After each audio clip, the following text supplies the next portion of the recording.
Good morning, everybody. We'll be starting in just a minute or so. Glad you could join us this morning, last morning of the symposium.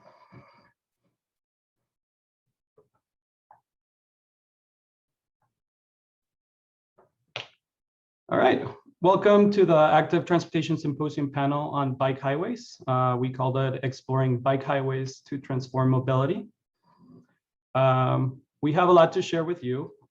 So just in a couple of minutes or in a couple of seconds, I'll get started with my presentation. My name is Mauricio Hernandez, and I work with Alta Planning and Design. Before we begin, just as with every session, I wanted to quickly point out the Zoom webinar features. All participants will be muted and your video feature is currently turned off or will be turned off. The session will be recorded, so you'll be able to see all of it afterwards. We have about 75 minutes for this session, and we plan to present for no more than an hour, and then we'll have about 15 minutes to follow up with a Q&A session. We encourage you to ask questions throughout the presentation. However, please ask the questions on the Q&A widget, not the chat widget. If you ask any questions through the chat widget, they will not be read. The chat is only for if you have any technical issues in which you need to reach the meeting producers. So again, please input all presentation related questions in the Q&A widget. In addition, there is a feature in the Q&A widget in which you can upvote the questions. So if you have more or less the same question or very much related, or are very much interested in having a specific question answered, please, by all means, upvote the questions that you like, and most votes will highly get ranked and asked first. I will do a little bit of an introduction to our panelists. We have 4 speakers today, including myself. And again, I'm Mauricio Hernandez, and I'm a Senior Planning Associate here at Alta Planning and Design in Oakland. Also speaking today is my colleague, Elliot Goodrich, an Associate Transportation Planner at Caltrans Bay Area, formerly Caltrans D4, followed by Brent Pearse, a Transportation Planner for the Santa Clara Valley Transportation Authority, or VTA, and Jacky Franco, who runs a small business called Meta, a cooperative-owned business made up of 11 Latina women offering facilitation, outreach services, and community organizing training to community groups, nonprofit organizations, and other government agencies in the South Bay. If you want to know more about us, you can check out our bios at the Active Transportation Symposium website, by all means. So let's really get started, and I'll kick off my presentation. So I'm assuming everybody is seeing our presentation here in our slides. The way that we've organized it is I'm going to give a quick introduction about bike highways and how we see them from the 10,000 foot level, and then we'll be moving into 5,000 foot level, 1,000 foot level, and 100 foot level. That gives you a full perspective of what bike highways are. So some background on bike highways, and this is based on international best practices that we've been working on for a while. And while the bike highways definition varies, the general definitions focus on providing a high quality, direct or dedicated, and long distance bikeways that tend to be separated between users. They do support high speed travel, although when users mix, there is a slowdown in terms of travel speeds. They do support large volumes of people, just like here in this example on the photo on the right. And they tend to connect longer regional destinations. So think of bike highways similarly as highways in general, but just for bicycles. The intended users tend to be bicycle commuters, recreational riders, and powered micromobility. That's a brand new one, as well as e-bikes, as we are seeing more people using powered micromobility, like e-bikes or e-bike shares and scooters. So with the advent of that, a lot of the focus of the bike highways has changed. I'm going to kind of introduce a little bit of the principles and the elements. Generally, there's 5 principles for bike highway implementation and how they are looked at and built. They tend to be direct, dedicated. They do support the highest speed, as I mentioned, low effort and mobility. So they Those last two are very, very important. They tend to limit the type of friction between the different users. In terms of the design elements, when we reviewed best practices throughout the world, we found three main categories that most issues are kind of grouped in three major categories that are alignment, intersections, materials, and amenities. In the following slides, I'll be defining a little bit what each of those are and some additional metrics for those. So in terms of alignment, we do have some categories of alignment that do measure the levels of separation, the design speeds, the widths, the slopes, and vehicles permitted. The levels of separation for most bike highways, I mean, as the name says, they are focused on people bicycling, although in some spots where there's less space or less right-of-way, some mixing of uses, and by mixing of users, I mean bikes and pets, is allowed. The design speeds tend to allow for a little bit faster movement. So in the international sense, we've seen 15 to 25 miles, depending on where you are, depending on whether you're in an urban area or in a more suburban or rural area. The widths that do tend to allow for two or three people going at the same time. The slopes, for the most part, they tend to allow for less friction and much easier travel. And as I mentioned before, the vehicles permitted tend to be mostly just bicycles, although some safety vehicles and cleanup are allowed in that sense. In terms of intersections, this is kind of that second group.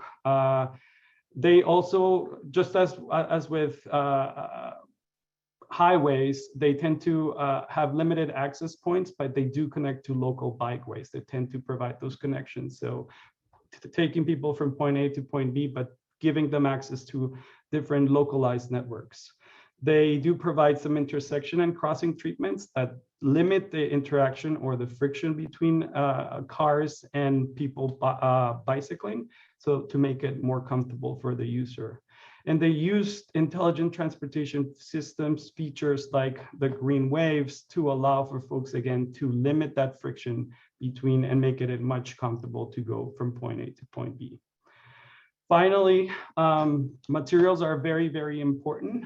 So there is a focus on providing very good quality surface materials, very good quality branding and wayfinding to let you know where you're going and where you are, providing a good lighting so that you can feel comfortable as a user as well as safe, and also providing some support facilities. And I'll be talking a little bit more about those kind of in the design considerations, which is my next portion.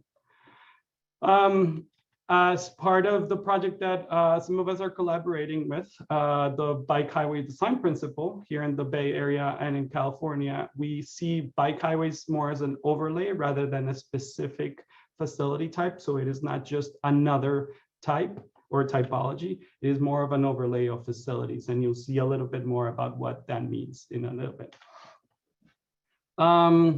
First, when we start designing, we have to consider the different users and the different design speeds. People bicycling, there's a number of people bicycling that, people like me that wear Lycra all the time. I go a little faster than folks that have the mom and pop that are very much just a little bit slower riders, and as well as people that are just starting rolling and or biking. People walking, ideally, they're separated from the people bicycling. So the facilities allow for pets to walk comfortably and also do facilitate those ADA standards or make those a priority.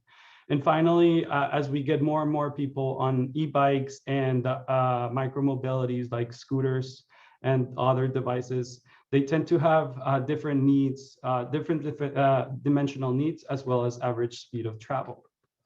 So with that said, for designing facilities, we have to focus first is design speed, which is selected speed used to determine the geometric features. So if you're going a little bit faster, the facility does allow for you to turn a little bit faster. So we did a really good review of international ends, as well as a review of standards here in Caltrans for HDM. And we put forward recommended standards or recommended design speeds for about 20 to 25 miles per hour, depending on the type of facility and depending whether it's a short facility. In terms of facility widths, we also have to base them on the user demand. Where there's more demand, you want to make them a little bit wider so that there's not that many conflict points or conflict points at all between users. You do want to separate them again when there's no space. You want to separate, you want to kind of provide enough separation between them.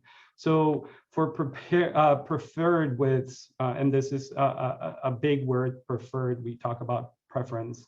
We don't want to talk just about minimums, but we like to talk about preferred. We talk about 14 to 16 feet of width to provide for that separation, but also for that comfort between users. This is a little bit of difference. We do have to talk about ADA and grading. So the slope affects the safety and comfort of the user. Here for bike highways, we have recommended a maximum of 5% grade. And a sustained grades of limited to 2%. And this kind of complies with both HDM as well as ADA standards that are, national standards that are set. I do want to highlight, this is a photo from my hometown. If you haven't been there, by all means, lots of great infrastructure, not only about bikes, but also very good transit infrastructure. In terms of routing and identification and wayfinding, it's very, very important. And the standards do allow for some rigidity as well as some flexibility. And you can see this is a spectrum that does provide for that. Very much on the left, a lot more rigid signs, a lot more MUTCD or California MUTCD focused. On the right side, a little bit more leeway on the design and the colors of it. So everything in the wayfinding system is allowed. For lighting, this follows Caltrans standards, and we've coded here HDM as well. The minimum lux, which is kind of the intensity of the lighting, is 7, which is a pretty standard number for the international sense. And this provides some comfort and some sense of safety for folks bicycling and or walking in some of the facilities that are shared. In terms of materials and surface, just as with any roadway or any facility where people bike that are not broken up, there is international guidance to provide smooth and well-drained surfaces free of inconsistencies. And here in California, we are recommending surfaces that are stable, firm, and slip resistant. So concrete and or asphalt are, the preferred ones. And of course, here in Northern California, we had deluge a couple of days ago. So well-drained would be a really, really good thing to think about for any kind of implementation of bike highways.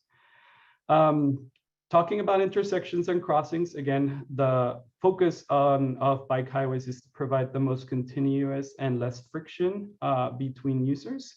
So of course, we want to make them as efficient and low effort as possible. And by low effort is when you stop and go, it takes the user a little bit to get going. So we do want to limit those interactions also with different users. So of course, we use a number of different things, including advanced bicycle detection, green wave signal timing that a lot of folks already know from driving in some cities. Protected intersections, more and more cities, not only in the international world, but also here in the States are providing those facilities that are more protected and integrated, as well as some great separated crossings. The transitions, of course, we want to move, when there's not enough space, we want to move users intuitively and so that they can move in and out easily. And so our recommendations is to minimize that conflict exposure and reduce the speed at conflict points. So basically, once you're hitting an intersection where there's really no other way to cross it, we want to minimize that exposure for that particular user so that they can go more comfortably and safely. They do want to communicate the right-of-way priority. So basically at intersection, like in this example, bicyclists do have that priority when crossing. And of course, as with anything related to transportation, you do want to provide adequate sight distances to make it easy and safe for folks to go through. Finally, the amenities are, sometimes we don't think about them, sometimes we do. This is one of those times that we should, as they increase the attractiveness, the comfort, and enjoyment of these facilities.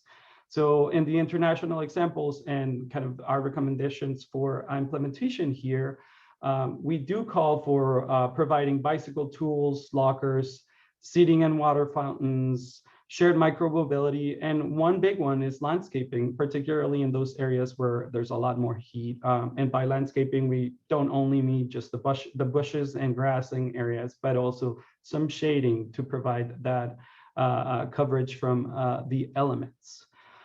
So again, this was a very, very, very short preview of what this is all about, of what these facilities provide. We started at the very 10,000-foot level, and now my colleague Elliot will be talking a little bit more about what we're doing here in the Bay Area. So with that, Elliot. Thank you, Mauricio. Second.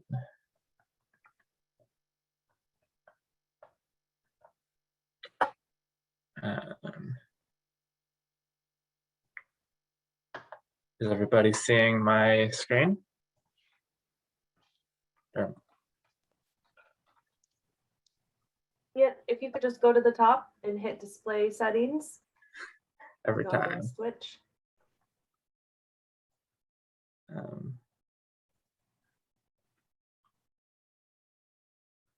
I'm not seeing my display settings right now.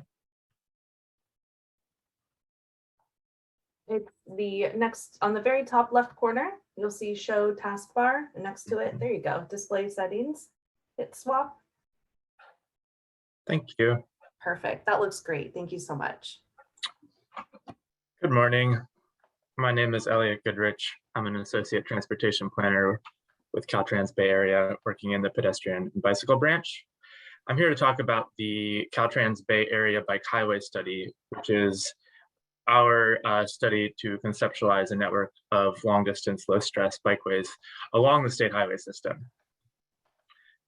So first, I'm going to give a little background on the Bike Highway Study. The idea first came out of our statewide bike and pedestrian plan toward an active California in 2017, and then was iterated in the District 4 bike plan, which was released in 2018.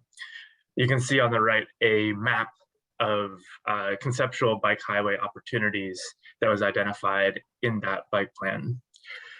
And then we developed the idea for this study back in 2020, but in this year, 2021, we've actually been seeing a lot of political appetite for the idea of bike highways, bicycle superhighways.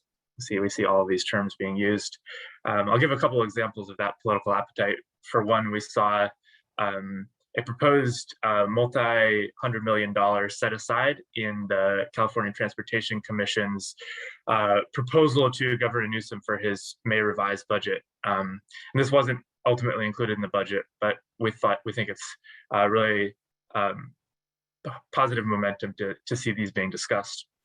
Additionally, Assembly Bill 1147, which was passed by the state legislature, but ultimately vetoed by Governor Newsom, would have required Caltrans to submit a proposal for the development of a pilot program establishing branded networks of bicycle highways that are numbered and signed within 2 of California's major metropolitan areas. So we're essentially would have had a jump on that proposal should it have gone through. So this is the timeline of the bike highway study, and I'd like to particularly call your attention to the questions that are along the top of the timeline here. Mauricio basically answered the first question, what makes a good bike highway? We did a review of best practices and developed our own design best practices for a Caltrans Bay Area bike highway study. Throughout this presentation, I'll be walking you through our process of answering the questions, where should bike highways go and where can bike highways go? And then talking a little bit about what we're doing to answer the question, what should bike highways look like? So we have over 700 centerline miles of state highway in Caltrans District 4, Caltrans Bay Area. And I'm actually just going to back up a second and note that for this study, we're evaluating bike highways only parallel to state highway corridors. Although we do acknowledge that a regional network of bike highways will include facilities off the state network, but for the purpose of the study, we're only looking at state highway corridors. So we have, again, about 700 centerline miles of highway, about half conventional highway and half freeway and expressway through a wide variety of land use types. And so the very first step was to break these 700 miles of highway up into 153 different corridors based on logical termini. And then the next step was to evaluate the suitability of bike highway co-location with a state highway. We define suitability as providing a facility to those with the greatest need and those most likely to use it. So this looked at geographic disadvantaged and equity priority community metrics, as well as existing bike trip demand and existing demand by all modes based on MTC's origin destination data. As you can see, based on the suitability analysis, urban areas scored the most highly, but we do recognize that bike highways may be necessary and appropriate in areas that don't score quite as highly, such as connections between rural communities. Next step was to balance our results based on this acknowledgement that the potential that not all bike highways should go in urban areas. We chose to evaluate the potential feasibility of bike highways for the top third of corridors for each land use type in each county. That is urban, suburban, and rural for all 9 counties in the Greater Bay Area. We chose to select just over half of the corridors to move forward with the potential feasibility analysis. You can see the corridors that we selected on the right. They're still urban biased, but we do think this makes sense. But they also include critical rural connections. The next question was about potential feasibility of development of a bike highway along a state highway corridor. This was based on the available right-of-way along that corridor, as well as 2 factors representing engineering complexity. We want to make sure that we're proposing to develop bike highways that aren't too costly. For the results of the feasibility analysis, as you can see, constrained urban freeways tended to score more poorly. And these are actually many of the corridors that scored most highly in suitability. And unconstrained rural or suburban conventional and freeway corridors scored highly. We'll be developing illustrative case studies, conceptual designs for both more and less challenging bike highways along different corridors. Finally, we combine these scores to create an overall metric to help us choose our case study corridors, acknowledging that the corridors that we choose should be the ones that serve the people who would be using the bike highway facilities. We weighted suitability at 2/3 of the score and feasibility at 1/3 of the total score. Here's a heat map of the results of our suitability, geographic balancing, and feasibility analyses that we performed for the bike highway study. I do really want to emphasize that this is very much a heat map, and that we'll be developing a more cohesive network map later on in the study. But you can see some of the areas that scored really highly in red, orange, and also yellow. But we're also thinking about looking at some of the corridors that may have scored in the green or blue range, should they really meet the need of people biking throughout the Bay Area, based on conversations with our local partners, advocates, county transportation agencies, and other stakeholders. So our next step, which is really the most exciting one, is to create conceptual designs illustrating what a bike highway looks like in a range of land use and highway roadway typologies. We'll be illustrating the typical elements of a bike highway and how the bike highway will approach some of the most likely challenges that they'll face, such as how to navigate complex conventional highway intersections, or how to make a comfortable facility adjacent to high-speed traffic. We'll be looking at both conventional highways and freeway corridors throughout urban, rural, and suburban land use types. Some of the different treatments that we may be looking at are kind of what different types of off-street facilities look like, how to create separated crossings rather than intersections, etc.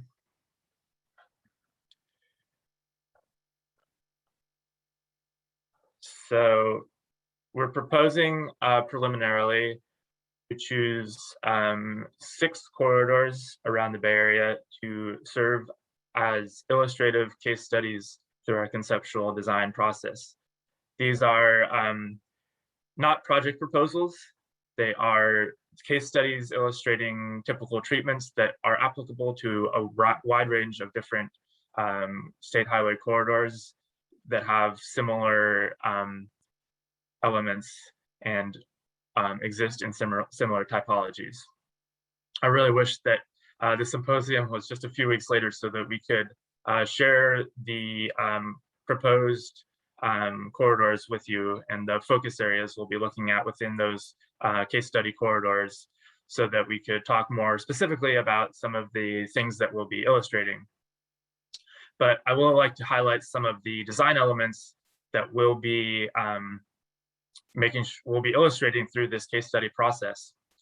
For example, on the conventional area focus areas we'll be looking at, we'll be thinking about what a bike highway that includes a rural side path would look like, or on-street bikeways such as Class 4 separated bikeways adjacent to small business frontages, or also along high-speed roadways in next to shopping centers or places where the land use isn't quite as intensive on the curbside. We'll be looking at freeway interchange treatments, and also, as Mauricio talked about earlier, a bike highway really consists of a large different variety of facility types. So we'll be thinking about how bikeway classifications might transition. For example, how a bike highway might go from an on-street Class 4 separated bikeway to a off-street Class 1 multi-use path. For freeway corridors, we'll be looking at design elements such as cantilever bridge treatments, elevated bikeways, what the on and off ramps to other regional bikeways might look like, connections to transit stations like BART. And again, we're really thinking about how to make the bike highway experience comfortable and safe for everybody. So looking at some of the sound and pollution barrier treatments that would be necessary to achieve that. So that's the end of my presentation. Again, my name is Elliot Goodrich. I encourage you to go to d4bikehighwaystudy.org to see some of the results of the study so far, sign up for updates, etc. And with that, I will turn it over to Brent Pearse with VTA. Thanks, Elliot. All right, I'll start sharing here.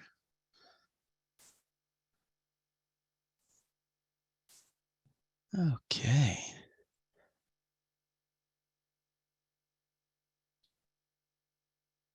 Really happy to be here with you all today. Get everyone seen my screen? Okay. Great. Looks great, Brent. Thank you. Thank you. This has been an amazing symposium so far. We're really happy as a group to be part of it and be with you today talking about bike superhighways.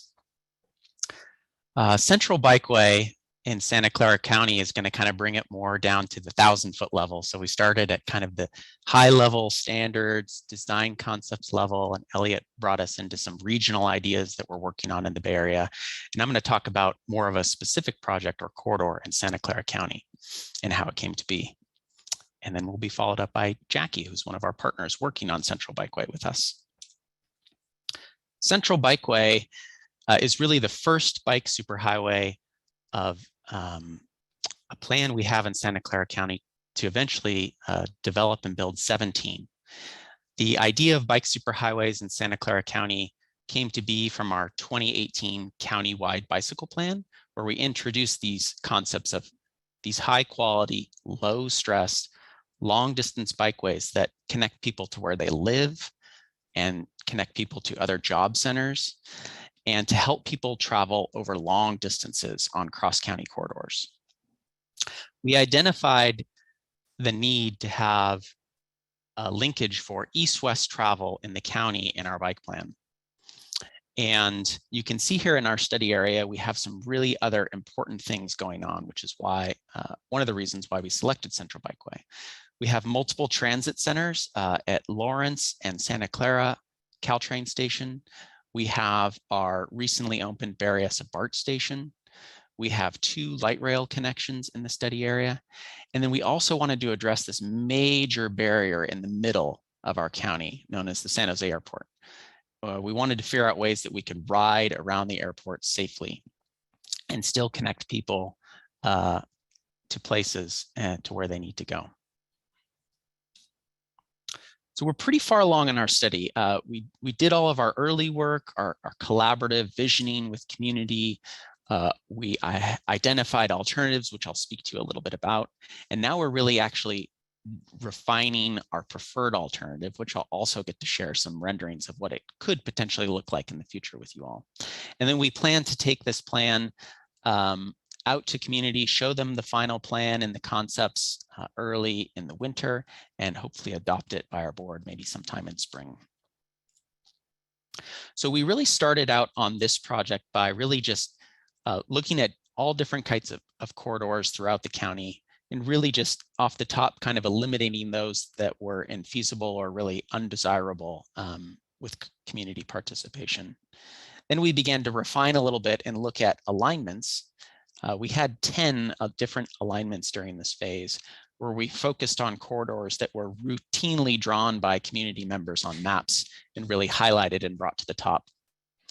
And then after that phase, we really narrowed it down to 3 alternatives, where we evaluated options based on the project goals and criteria that I'll share with you next. We ended up studying 3 alternatives. We wanted the alternatives to really have some extreme variations or variety in them, because we really wanted to test them on the criteria that Mauricio talked a lot about, those things that really make bike superhighway a superhighway.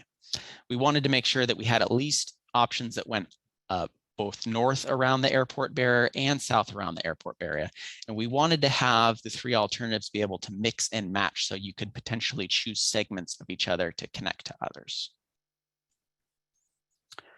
The criteria and goals were really established early on in the project during our visioning process. It's one of the first things we did. We worked on these with our project partners, with our community-based organizations and community to come up with goals and criteria that we would actually rank our alternatives on. So equity improves access to traditionally underserved communities, and it focuses on low income and communities of color. Safety provides separation from vehicular traffic, and whether or not the alternative could be best built to best safety practices. Sustainable mobility reduces vehicle miles traveled. It looks at this and looks at ways to provide a continuous route for people to bike. Community desired project serves community identified places. So we had an early mapping exercise where people told us where they actually needed to go and want to go, like the doctor or maybe your favorite restaurant, something like that. So people were able to drop pins on a map. Access expands travel choices by increasing access to local neighborhoods. And one of the really important things about Central Bikeway is it's not just the core backbone of the network, but it also, the ranking could change based on how the alternative that we chose connects to other places in the low stress network. So people can make connections and get into neighborhoods and employment centers. And joy. This is really a new goal. It's a metric we've never used at DTA before, but we really felt it was important to measure how people feel, their well-being when they ride a bike, and how they travel, and to create a joyful experience on Central Bikeway. And project compatibility, this is a metric that looked at the alternatives and whether they were compatible with existing or future planned efforts. We really didn't want to overstep our city partners. We really wanted to work with them and build on the great bicycle planning work that they're already doing at the county level and in Santa Clara and San Jose. Our three alternatives, which I think have some pretty groovy names: the Walsh Wizard, the Trail Trackway, and the Shortliner. The Walsh Wizard, quickly, here is a hybrid on-street trail facility that was proposed. So it uses on-street facilities, and when it goes around the airport, it uses a trail-like configuration and then converts back to an on-street facility as it goes east into San Jose. This is the most haphazard alignment, but it's the one alignment we looked at that goes around the airport to the north. The Trail Trackway in green was an almost 100% off-street trail facility that would have built a new trail-like path on Central Expressway using elements of the San Tomas Aquino Creek Trail and entering the Caltrain right-of-way. It would have used elements of Caltrans 880 and US 101 excess right-of-way, and then used a trail corridor going out to East San Jose. This was deemed an infeasible alternative mainly due to policy not allowing it to be built in certain places in the Caltrain right-of-way, but we really still felt that it was important, even with our partners, to still study this alternative to determine if maybe, if something were to change in the future, we'd still have a basis of record and would have done some early planning work to see that maybe it could be built sometime in the future.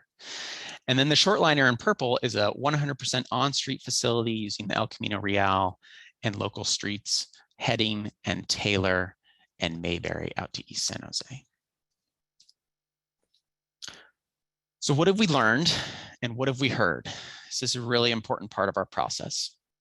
We've had multiple virtual meetings during this really tough time where we've had to learn how to engage with community.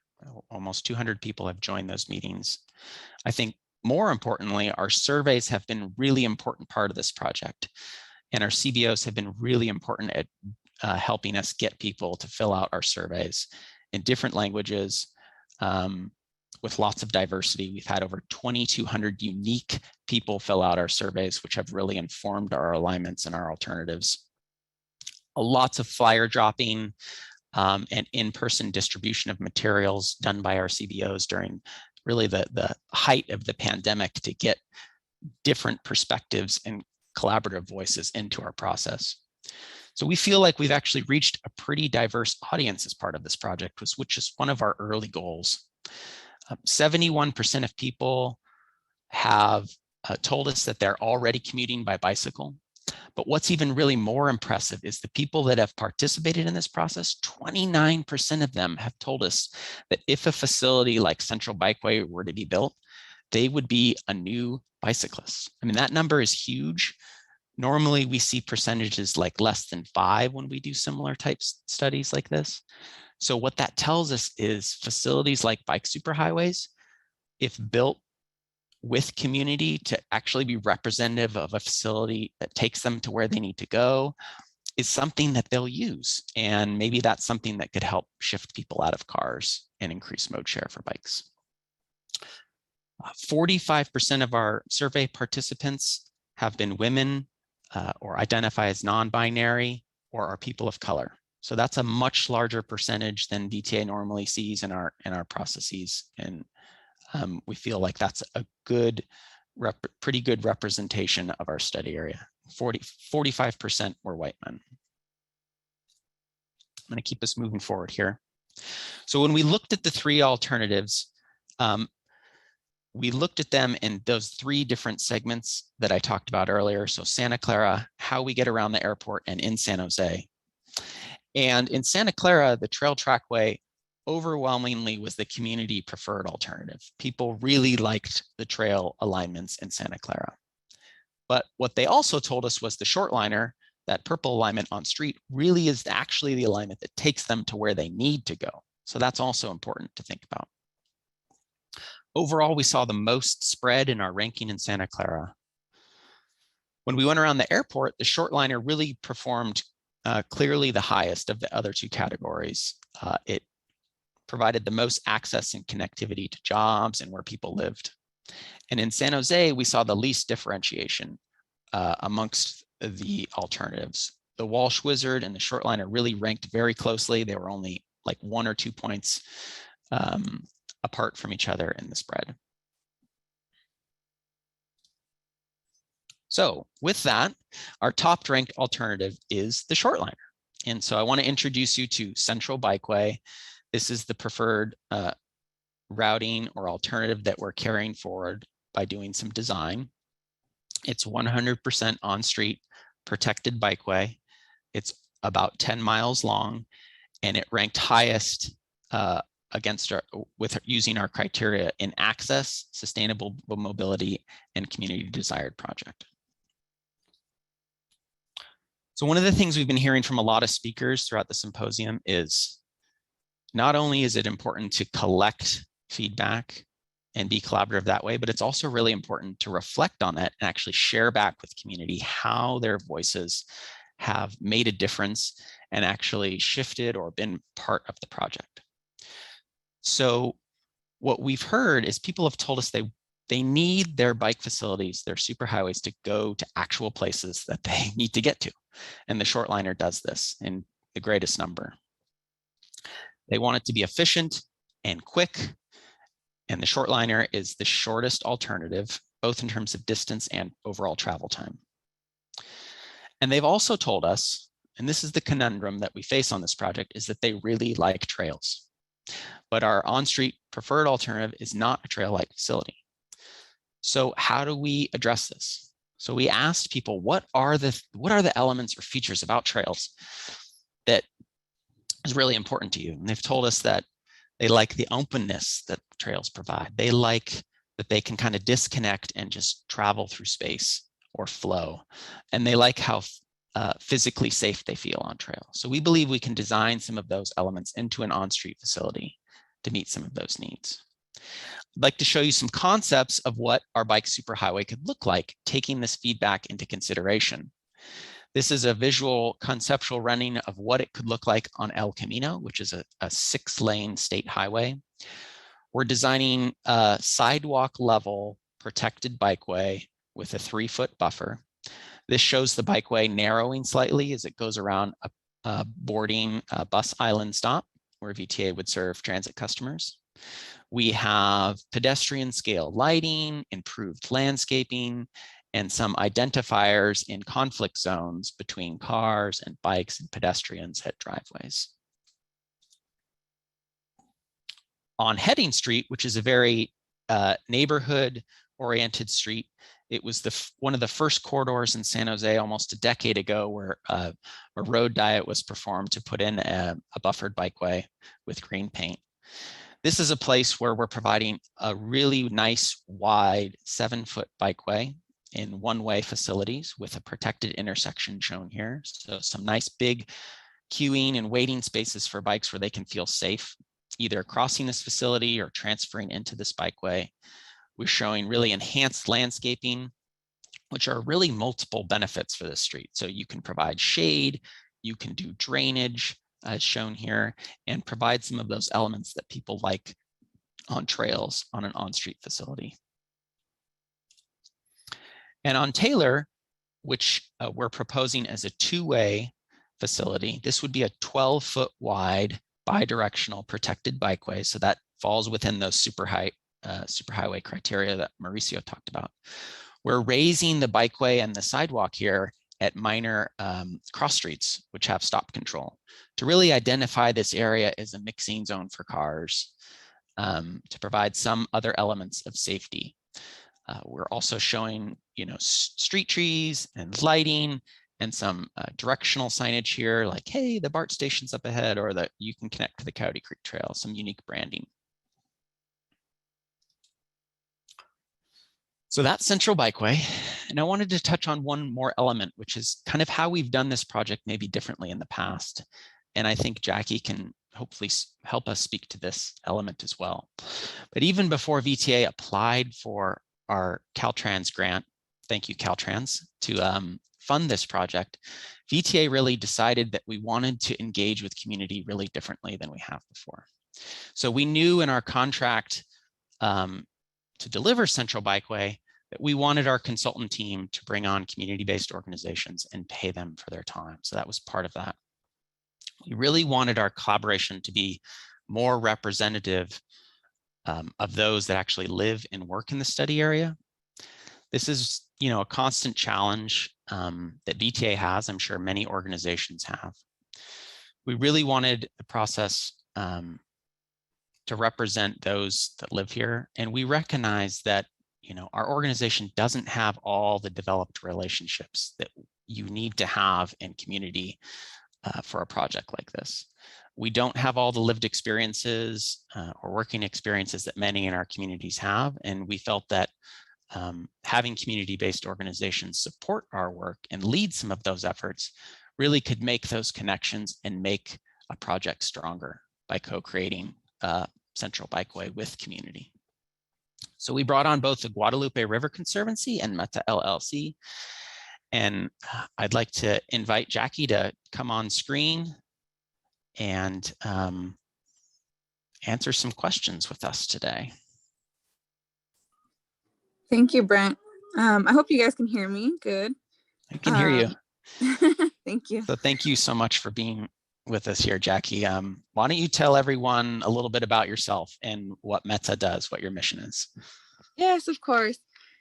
So first of all, hello, everyone. My name is Jacqueline Franco.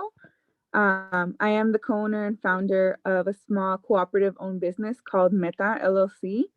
For those who don't know what a co-op is, it basically means that all 11 of us, all the 11 women that make up this business are all equal owners. We don't have any employees. We all share the same, stake in our business and decide on our financials, our vision, and our mission for our business. We really started this journey. We were all volunteers in our community doing exactly what I do now, getting people to show up to meetings, getting community to, be part of, important decision making, accessing resources for them. And we got really good at doing this to the point where we were getting asked by a lot of people, a lot of agencies, a lot of nonprofits to come and do this work for them. And so the idea of we're getting tapped in a lot. It doesn't make sense to do this for free anymore. And so we created our business to bring some financial stability to all of us. All of us are mothers. We all live in this neighborhood. And so it's been an amazing journey. And we've been able to continue doing the work that we love for our community while also supporting ourselves financially. And that kind of brings me to our part in this project. From the very beginning, I want to say that it has been amazing to work with this group of partners, because I feel like it's been very different from when we worked with other government agencies and other institutions. From the very beginning, something that stood out to me was the engagement principles. And so our partners, we have these set of engagement principles that I want to say like work by, I don't want to say live by, but work and do this We try project to. by. Yeah, we try to live by it. For us, we already have that. We call them values. So we were like, hey, we recognize that, we know what that is. And so a couple of them were, actively reaching underrepresented communities, building trust and respect with community, making it relevant, having them speak and us just listening, and then not losing sight of joy.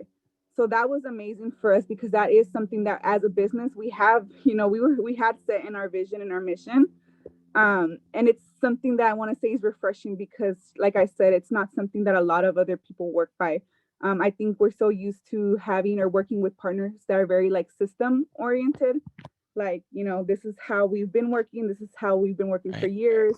And so with this group of partners, we've been able to, really analyze, are these strategies working? Are we reaching the population or the group of people that we need to be reaching? And if we're not, then like, let's start all over. Let's wing it.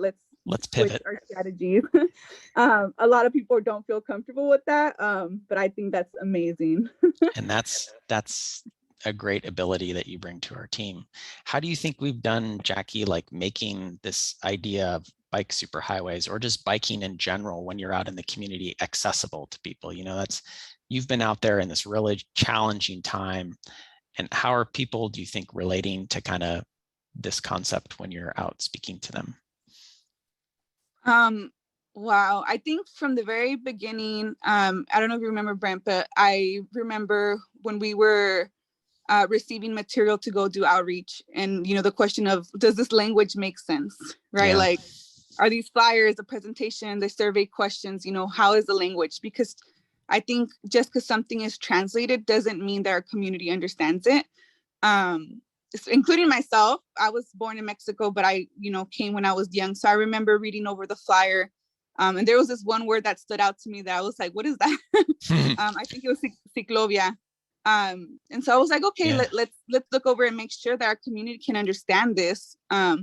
And I brought it back to a group of moms, and I said, can you look over this for me and just tell me, would you understand this? This is something that you can read and what we're talking about. And that was the word that they were like, no, like it is in Spanish, but it's a level of education that a lot of people in our community don't understand. And so we ended up changing that word and making it more like understandable for a majority of, or the group of people that live in our neighborhood. You're our best translators. Like, yeah. That's, bring it to your mom or dad. If they don't understand it, then you probably shouldn't be using that language. But that's amazing, right? Like even before, we weren't handed material and said, go do outreach. It was before we even print out this material, before it's even done. Let's look over and make sure that our community can understand it. And then I want to say also in terms of outreach, right? Like I think making sure that we were meeting community where they were at, made this project really like successful in terms of the survey, especially in the very beginning, like you said, in the middle of the pandemic. We weren't asking community to do more, like to show up to our spaces, to show up, where we were at. We were showing up where they were at food distributions, at diaper distributions, any event that we knew that they were already showing up to. That's where we made sure that we were at as well. So I'm guessing our audience really would love to hear a little bit more about that. So many people trying to work on projects during the pandemic, and Jacky, you're out in community during all of this, right? And like you said, meeting people where they were. Was that? I didn't get to join you, so how challenging was that? Like working on your mission and then also educating people about biking at the same time. Do you think it worked? Would you have done it differently? next time? I think it was actually a good ventaja. I don't know how to say that in English. I'm trying to think. We leveraged, I think, a lot of the resources and information that we had as Meta, because, you know, we work in many other, like I said, with many other agencies. We were working with the county to provide at-home testing for COVID. We were working with other agencies to provide food distributions, you know, how to pay for their light, their water bill. And so when we went out and did outreach for the bikeway, I think that's really where that principle of you speak, we listen. And I think a good example, I'm not gonna say her name because I didn't ask for permission, but I have you know, we build really strong relationships through these projects. I remember meeting a mom with her kids, and we were doing outreach for this bikeway outside of a shopping center. And almost initially, like as soon as I started talking to her about the bikeway and, you know, like asking if she would fill out the survey, she kind of stopped me and she was like, you know, it sounds amazing, but it's not a priority for me and my family right now. We're going through a lot.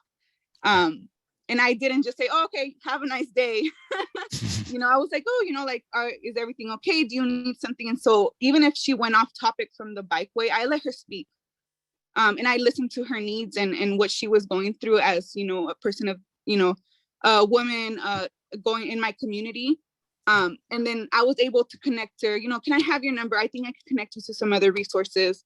And we were able to help her, you know, get some money to pay for her light, some toys for her kids. And I remember her showing up to pick up the toys for her kids. And then she was like, hey, are you guys still doing the bikeway project? And I said, yeah, I have the survey here, I have the link. And she's like, oh, well, I think I can fill it out if you would help me walk me through it now. So I was like, yeah, of course. You know, like in that moment, she felt some relief from the pressures and the obstacles that were going on in her family. And because I stayed connected with her through the whole time, that we built a relationship where she felt comfortable enough, you know, to, okay, I have a little fresh breath of air. Like I could fill this survey out. You built that trust. Yeah. Great. All right. Maybe we have time for one more, and then I think we'll open it up for the whole group to ask questions. But is there any one other thing that you wanted to share, or maybe just in general talk about like what you're hearing from the community about biking and maybe what they think about that? Like how can it be part of their lives? What are you hearing having been out in the community? Yeah, I think one of them, and I know we covered that in the survey, but was a safety, right? People don't feel as comfortable or as safe biking in the community. So I know that's one of the biggest topics that came up in the surveys. But I think also the biggest thing that we heard was a lot of people don't feel related to the project. And I think it's just because they have an idea that this project or this bikeway or other projects or other bikeways are for people who bike for fun, you know, like for recreational, for exercise. And so they're like, you know, oh no, I only bike, you know, when I have to go to the store or have to go to the work or have to go to work. And so making them know that this is for them, right? If you bike to go to the store or to work, then you let us know that you needed this bikeway to be connected to, you know, certain shopping centers. Or if you bike a long way, maybe you want it to be more linear and have less stops, right? But this bikeway is not just for those that bike for fun, it's for you and for everyone. And even for those that don't bike at the moment, right? If you have kids, right? I told a couple of families and I got them to fill out the survey was,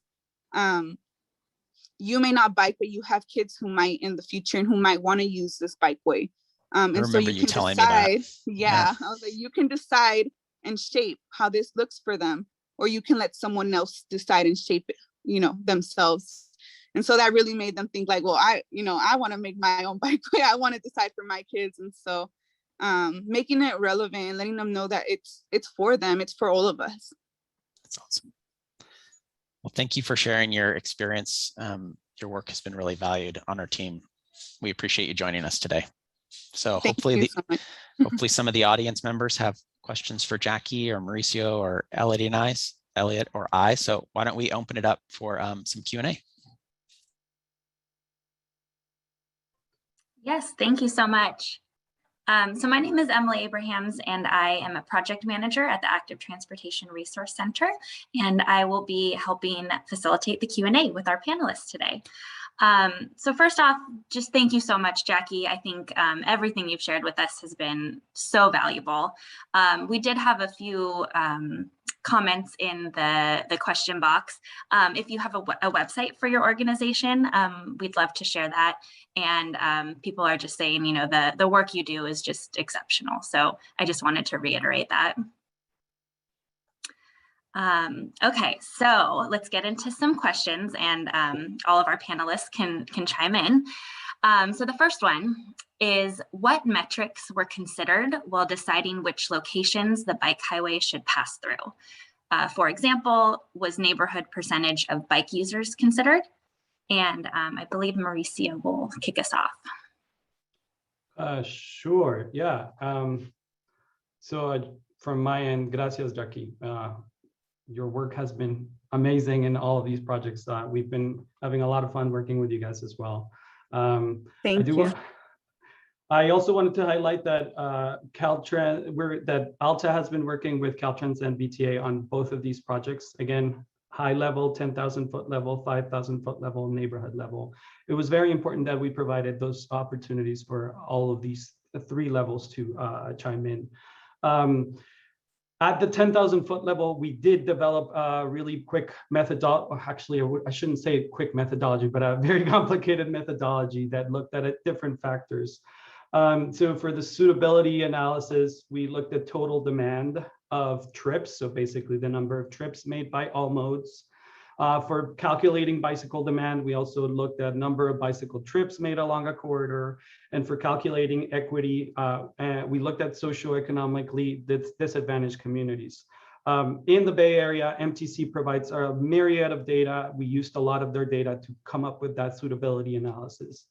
For the geographic balancing, we did look at, the number of counties that we have and whether they had urban, suburban, or rural characteristics. So for that, we looked at tracks. We looked at Bureau of Labor Statistics as UN Census for those things. For the feasibility analysis, we also focused on available right-of-way. So again, for Caltrans project, we focused only on Caltrans right-of-way. So we did not look at every single roadway here. We just focused on Caltrans owned and Caltrans maintained right-of-way. So we looked at the estimated right-of-way along state highways. We also looked at intersection density, which is we figured out the number of intersections per mile, and as well as the grade of separation. So for example, viaducts like bridges and or tunnels had a different score than at grade roadways. And then finally, we used a prioritization. We used the suitability score and feasibility score. A lot of this methodology, we used a lot of OSM data, HPMS, bridge tunnel data, right-of-way polygons.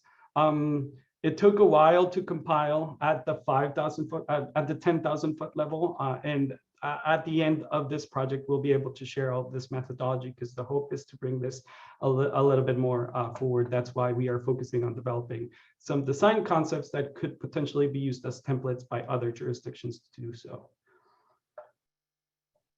And that's it for me on data. I don't want to super nerd out on this because I could speak for hours about it. You always need more data. That's for sure a plug, yes. That more data, and more folks like Jacky. Seriously, Jacky. Every time we speak, it's just like it brings a smile to my face. Great. There was one question about how do we get more agencies to bring on CBOs and the work that Jacky does? Do you have any insights, any panelists on how we can encourage that? I'm happy to start, which is start early. Start really early in your process and think about those other groups that you may have to engage with in your organizations, like legal, contracts, your Office of Civil Rights, and all the, your outreach team. there's a lot of people in our organizations that touch community in different ways. It's not just planning. And we started really early on in our team working on those groups, sharing with them our ideas about how we wanted to deliver this project differently. And it wasn't without its challenges, right? Getting our contract out, or having conversations with Caltrans about how we wanted to do this and what was possible and what was not. But we made it through those hurdles. And I'm really happy that we were able to have CBOs working in partnership with us on Central Bikeway. I think it's made it a much, much stronger project that's really representative, like Jacky said, of what people actually want for in their community. So if anyone else has anything to add.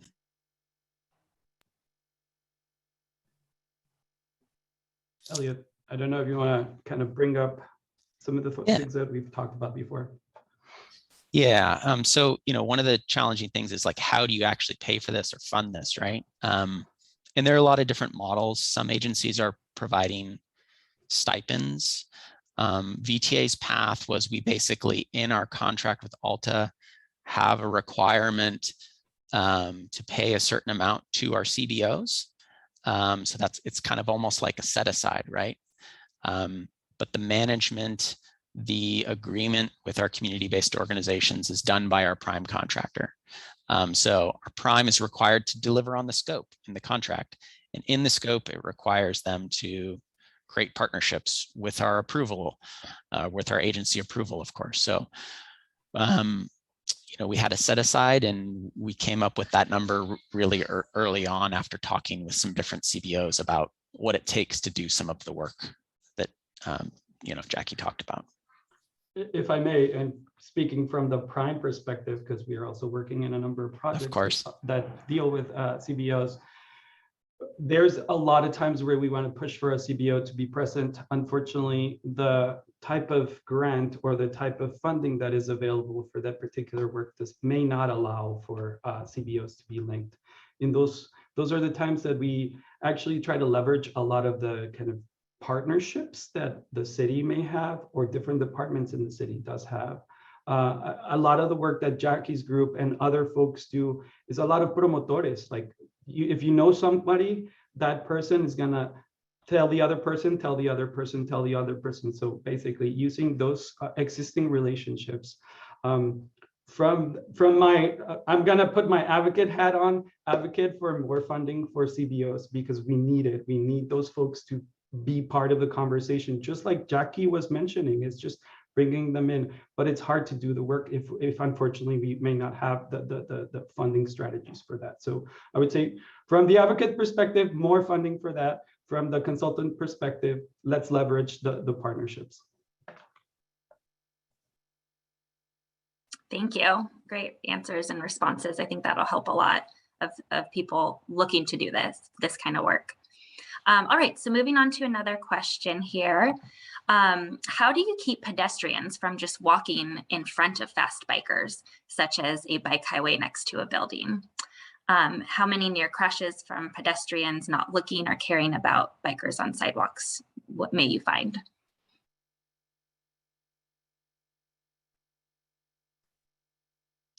This has really been a big topic of conversation on and off with, our cities. We've gotten this question many times through our, engagement. It's like, what do you do? How do you stop this, or how do you support it in situations? But we have to remember that a bike superhighway criteria really focuses on bikes. And in that criteria, it's really important to have separation and dedicated spaces for both bikes and peds. So where we're building, say, a new sidewalk level bikeway, we're also making sure that there's appropriate spaces for pedestrians next to that facility. You saw a lot of that in some of the international photos that I think Mauricio highlighted. But what do you do when you come up against a barrier, say, where you may need a bridge or a gap in the network? And where we've kind of come to this middle ground where we've realized, we have these identified things as part of, our network. So if we do need to build a bridge or something like that, it could be possibly a shared space in small segments, or you would make some enhancement for pedestrians, even though that we'd be constructing out this, bike superhighway. Overall, we want to be realistic. It's, these facilities aren't meant to be the detriment to one user or another. They're meant to work together and complement each other at the same time. So in some places we have more middle ground, but for the most part, our facility is really going to focus on bicycles as the primary mode and make sure that there's dedicated spaces for them. Yeah, I would add, in the international aspect of it, facilities tend to be bike and ped. In the US, we kind of have bike and ped together, so those shared spaces. That said, there are treatments, as Brent mentioned, there are treatments like buffers between the different users or different levels on which the users go on.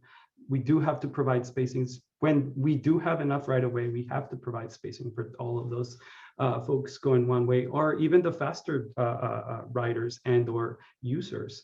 We now are seeing there's a lot more kind of interaction between micromobility and or e-bikes as well as just bicyclists. So we do tend to provide, or we want to provide those facilities and more separation between those users. I'll just give a plug to the next step in our study, which is developing our case studies for a couple of focus areas. And I think this question was specifically talking about those kind of high pedestrian demand areas where there's small businesses and stuff. And so I didn't really touch on our study's public engagement, but we'll be doing some stakeholder engagement, some focus group work, and launching a public survey to try to get people's opinions on what would make them feel safe and comfortable in those types of environments. And then we'll be illustrating that through our case study design process to answer that question graphically, visually, really give you all a taste. So stay tuned for that. Thank you. Good answers there. All right, so we may have time for about 2 more questions. The next one here, and maybe this will be for Elliot to start with bike highways located next to freeways and other state right-of-ways, what mitigations are being considered to reduce the level of emissions exposure, possibly to heavy breathing cyclists, such as landscaping or sound walls? Yeah, the landscaping and sound walls and making sure that we have, or maximizing the amount of separation between the different users again. And when we talk about different types of users, that includes pedestrians and bicyclists. That also includes the motor vehicle traffic. I think the asker of this question kind of hit on the 2 main things that we'll be considering. But again, we'll be getting public feedback on these design concepts, at least one of which will be illustrating some of those treatments. And so if anyone has any innovative ideas on how to accomplish that, you can send an email or drop a comment on our website. I think part of the great thing about well, not to pat our backs in the back, but the cool thing about the presentation here is that we are presenting kind of the vision at the 10,000 foot level, at the 5,000 foot level, more of like, oh, what can be done? So those will be the examples or templates that we could use interchangeably. And then Brent's group and VTA, as well as Jacky's group, does show that 1,000 foot level. So just because there is a vision doesn't mean that the vision cannot be tweaked or changed or be looked at in a different way. One of the cool things is that collaboration between all of our different agencies. Because we are working in both projects, we've been able to, take some of the things that we've learned in one project and put it into another project, and come up with some really interesting recommendations of what we've seen both in the international sense, as well as in other places here in the US. So we're considering a number of treatments for that. And as Elliot mentioned, we hope to get even more feedback later on in the project.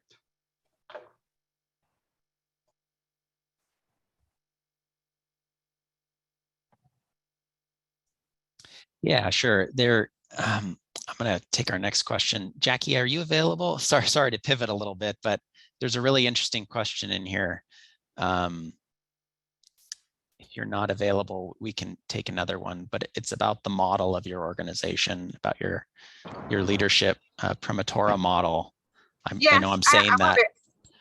Okay, that's great. Could you talk a little bit about that, about leadership and, maybe how some of you and your co-owners were trained and how that came to be?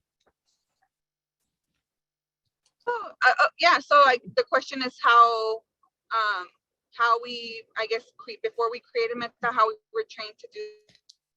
Yeah, and why that's important in your community, that model of leadership.